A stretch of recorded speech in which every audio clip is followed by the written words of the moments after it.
হাটের ট্যাক্স অবিলম্বে কমাতে হবে। হাটের ট্যাক্স বাড়িয়ে গরিব মানুষের উপর খরচা বলো। অবস্থা এত খারাপ কারণ প্রশাসন জবাব চায়, জবাব জবাব তোমায় দিতেই হবে। হাট থেকে এত টাকা তুলে টাকা কি হচ্ছে তার হিসাব চাই। গরুহাটির অবস্থা বেহাল কেন, ব্লক প্রশাসন জবাব দাও।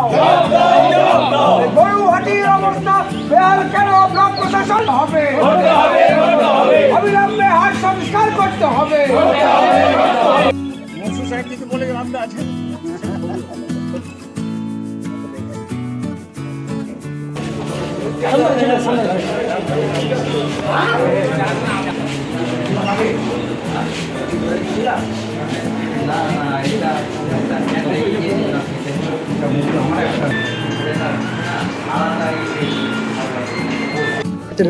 আমার নাম মোহাম্মদ মাইনুল হক, করণদিঘি সিপিআইএম পার্টির এরিয়া সম্পাদক। আজকে আপনাদের কি বিষয় নিয়ে ডেপুটেশন? আমরা রসগোয়া হাটের যে সমস্যা, হাট এখন পুকুর হয়ে গেছে। 7 দফা দাবি আমরা জমা দিলাম। আজকে 7 রকমের দাবি ছিল। প্রথম দাবি ছিল যে হাটে জল ভর্তি হয়ে আছে, বাঁশ গোটা হাটের ছড়িয়ে ছিটিয়ে আছে, মাটি ভরাট অবিলম্বে করতে হবে, বাঁশ 1 সপ্তাহের মধ্যে সরাতে হবে যেভাবে হোক। তারপরে যে দাম যে বাড়িয়ে দিয়েছে ট্যাক্স, মাটিটা 1.5 মাস টাইম চাইলো বিডিও সাহেব। 1.5 মাসের মধ্যে মাটি যেভাবে হোক সেখানে ভরাট হবে, আর সামনের রবিবারের মধ্যে বাঁশ যা আছে সেখান থেকে সরে যাবে। এটা পাকা প্রতিশ্রুতি আমাদের সাথে দিলেন বিডিও সাহেব।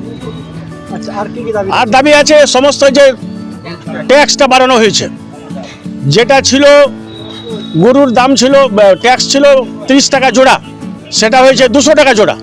সেই 200 টাকাটাকে যাতে অর্ধেক করা হয়, এবং ছোটোখাটো দোকান যেগুলো 50 টাকা পানের দোকান, ছোট ছোট দোকান, সেটা যাতে অর্ধেক করে দেওয়া হয়। যা কিছু আছে সব অর্ধেক, সেটা বিডিও সাহেব তদারকি করবে।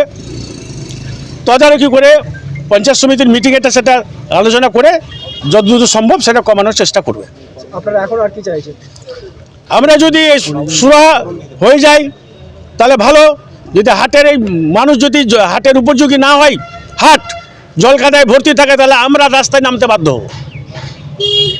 আমার নাম মোস্তফা। কি করেন গরুর ব্যবসা করি।